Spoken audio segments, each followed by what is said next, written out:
Hola gente, ¿cómo están? En esta presentación vamos a hacer un pequeño viaje acompañando a los hidróxidos dobles laminares. Uno de los muchos viajes que se podrían hacer, pueden ver que este mapa, que es tan complejo, presenta un montón de locaciones y nosotros vamos a visitar solamente algunas, ¿no? Un poquito las que hemos podido visitar dentro de nuestro grupo de investigación. Vamos a partir desde la estructura, ahí donde estamos, hasta intentaremos llegar un poquito de las aplicaciones biomédicas, con todas esas, digamos, dificultades que vamos a tener a lo largo del camino. Y un poco también es más o menos lo que todos hemos vivido, ¿no? De cómo se desarrolla un sistema de investigación complejo donde tenés que, digamos, combinar distintos tipos de conocimientos. Entonces vamos a empezar por la estructura de los hidróxidos dobles laminares. Y para ello vamos a empezar con una definición muy simple. En realidad lo que es un hidróxido doble laminar ya está incluido en su nombre. Es simplemente un hidróxido que tiene estructura en láminas, o sea, su estructura está formada por láminas y que presenta cationes en su composición. Hay una cuestión extra que es importante en los hidróxidos dobles laminares, y es que estos son primos hermanos, digamos, de lo que son las arcillas catiónicas, las arcillas que todos conocemos, la morillonita, las que están en los suelos, etcétera. Estas arcillas tienen carga negativa en sus láminas y son capaces de intercambiar cationes, por eso se llaman arcillas catiónicas. En cambio, los hidróxidos dobles laminares, su característica principal es que tienen carga positiva en sus láminas por esta composición que tienen, y por ello intercambian aniones y se denominan arcillas aniónicas. Pero, ¿de dónde sale todo esto? Esto sale podemos racionalizarlo a partir de una estructura muy simple, que es la estructura de la brucita. La brucita es el hidróxido de magnesio, en la cual su estructura se puede definir simplemente por un empaquetamiento hexagonal compacto de aniones hidroxilo. Puede ser hexagonal compacto o cúbico compacto, depende un poquito de la estructura, pero tampoco una cosa importante en este caso. Y después lo importante es que los huecos octaédricos están ocupados en un 50% por cationes divalentes. Todos los de una lámina, dejando vacía la siguiente. Esto es lo que hace que la estequiometría se cumpla, de acuerdo, que se ocupen solamente el 50%, pero también lo que da lugar a la estructura de la brucita, que se puede denominar o se puede describir como láminas de octaedros que comparten arista. ¿De acuerdo? A partir de ahí podemos obtener la estructura. Esto sería un hidróxido simple, digamos un hidróxido simple laminar. Un hidróxido doble laminar se obtiene a partir de la sustitución parcial de el catión divalente por catión trivalente en la estructura. ¿De acuerdo? En general nosotros vamos a trabajar principalmente con magnesio y aluminio, pero la composición de las láminas puede variar bastante, se puede intercambiar.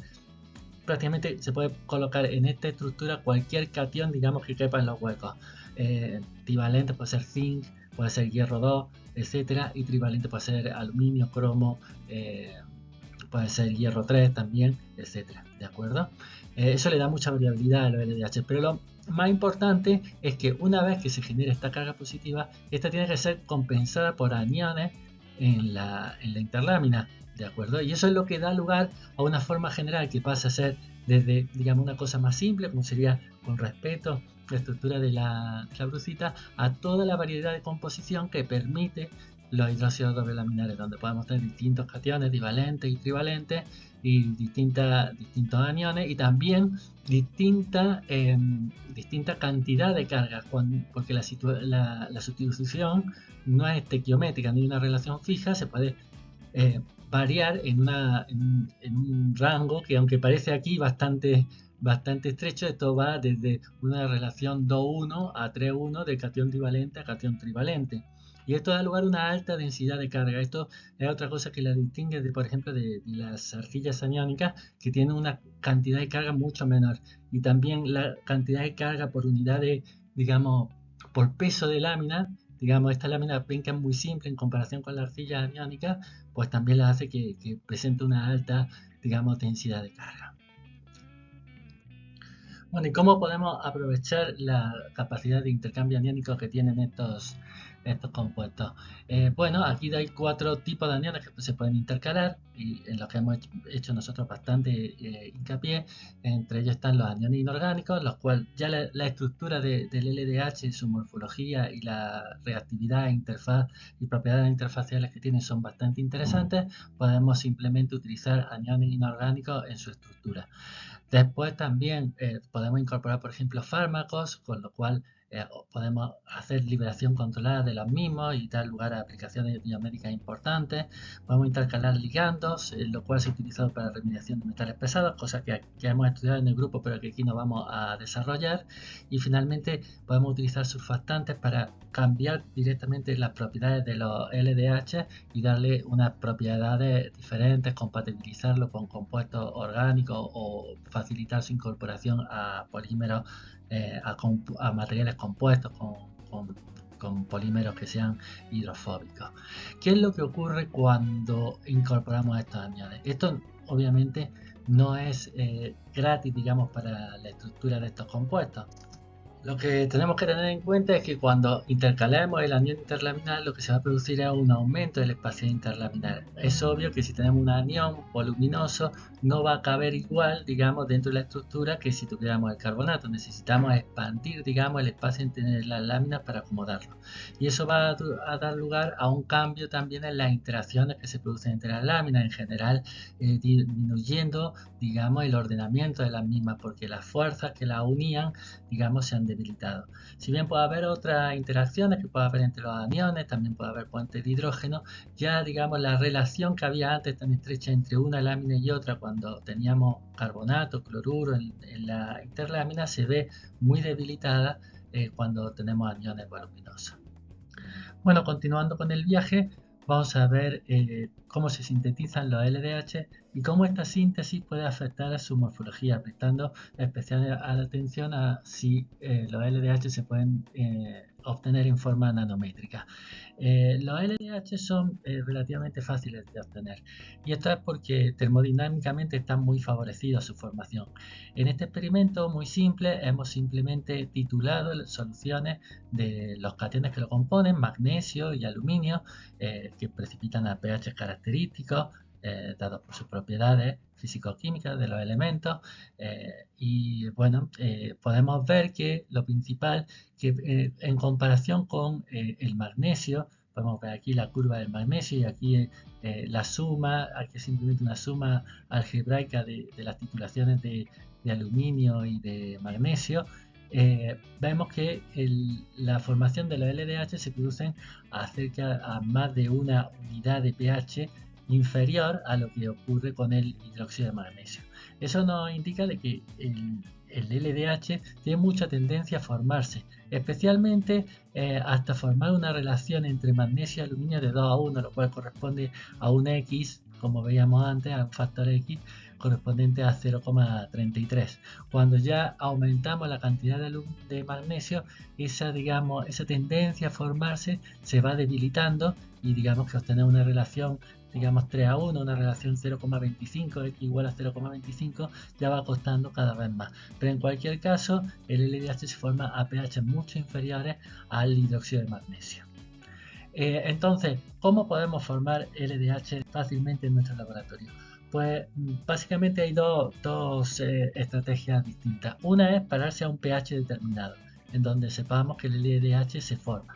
¿De acuerdo? Este pH cuanto menor sea, es mejor porque vamos a tener menos competencia por los aniones hidroxilo que van a estar dando vueltas en la síntesis y además porque va a ser más difícil que otros aniones como el carbonato se metan en nuestra estructura. El carbonato siempre va a tener tendencia a introducirse en la estructura porque hay dióxido de carbono en la atmósfera y en presencia de una solución básica el gas se va a disolver en la solución y después se va a intercalar en nuestro LDH, ¿de acuerdo? Entonces podemos pararnos a ese pH concreto. Eso es lo que se llama una síntesis a pH constante, que básicamente consiste en añadir los cationes y la base de forma controlada, de forma que siempre mantengamos un pH en torno a 9. Ponemos el anión que nos interesa en el medio y bueno, vemos si ese anión se intercala o no se intercala. De acuerdo que eso suele ser lo más digamos, lo más complicado. Otra opción es agarrar y hacerle a pH variable. ¿Qué es pH variable? Que nosotros lo que hacemos es, en vez de controlar el pH, controlar la relación, digamos, de cationes y aniones que va a haber en la síntesis. Entonces lo que hacemos es poner la cantidad de hidróxido de sodio que nosotros necesitamos para formar el LDH en el medio de reacción, y después añadimos los cationes, ya sea de forma rápida o de forma lenta. También se podría hacer al revés, por ejemplo, poniendo los cationes y el anión en la solución y añadiendo el hidróxido. Serían las dos formas de hacerlo, pero en todo caso lo que estamos apuntando es a una relación entre los hidróxidos y los cationes adecuada para que se forme el LDH. Esas serían las dos formas más simples de formar, digamos, los LDH. Ahora, si nosotros queremos obtener partículas nanométricas, tenemos que dar un paso adicional. Y se puede hacer básicamente con las dos formas de síntesis. Lo importante es que una vez que nosotros sinteticemos y que vamos a tener un montón de subproductos de reacción, principalmente cloruro de sodio, pues si estamos utilizando hidróxido de sodio y las sales de cloruro de los cationes, vamos a tener cloruro de sodio en solución, y todo eso va a aumentar mucho la fuerza iónica y va a hacer que las partículas no se repelan, porque todas las partículas van a tener carga positiva por esa digamos, carga permanente que producen los cationes trivalentes. Entonces lo que vamos a hacer es eliminar toda esta, digamos, fuerza iónica extra, y de esa forma las interacciones entre las partículas, las interacciones repulsivas debido a la carga que presentan estas partículas, van a tener efecto. De esta carga positiva después vamos a ver más en la parte de cuestiones interfaciales. Y otra cosa que podemos hacer es, digamos, calentar el medio donde están las partículas, calentar la dispersión para que, digamos, haya una fuerza térmica que permita separarse de esas partículas. Cuando eso ocurre, se obtienen dispersiones del orden de los nanómetros. En torno a los 50 y 100 nanómetros se pueden obtener con facilidad. De hecho, nosotros hemos realizado experimentos donde hemos hecho un diseño factorial para ver efectos como, por ejemplo, el tiempo de tratamiento hidrotermal, digamos, el tiempo de, digamos, envejecimiento de la muestra en calentamiento. Normalmente se calienta en torno a 90 grados o cosas así. Y se pueden obtener partículas de distintos tamaños, como vemos en las distintas imágenes SEM. Bueno, entonces podemos obtener LDH. Estas LDH no necesitan ningún estabilizante adicional, simplemente se estabilizan por la interacción electrostática entre las partículas debido a que tienen mucha carga positiva, pero estas partículas hay que tener un poquito de cuidado con ellas porque, como es natural, debido a la alta, digamos, superficie y por tanto alta tensión superficial que presentan, van a tener cierta tendencia a agregarse. Es importante, en primer lugar, que no lo saquemos. Si lo secamos, se vuelven a establecer la interacción entre las partículas. Aparte, ya los aniones se compensan. Cuando están secos, tienen que sí cumplir necesariamente, digamos, el principio de electroneutralidad. Entonces van a añadirse aniones y se van a pegar. Y después, otra cuestión importante es que no la pongamos en contacto con dióxido de carbono. Si la dejamos destapada al aire, por ejemplo, debido a que estas dispersiones suelen tener un cierto carácter básico, van a empezar a incorporarse dióxido de carbono en forma de carbonato y se van a empezar a establecer puentes entre las partículas y se van a empezar a agregar. Y después tenemos que tener mucho cuidado con el anión interlaminar, porque el anión interlaminar es lo que va a determinar principalmente la carga que van a tener las partículas y también su hidrofobicidad.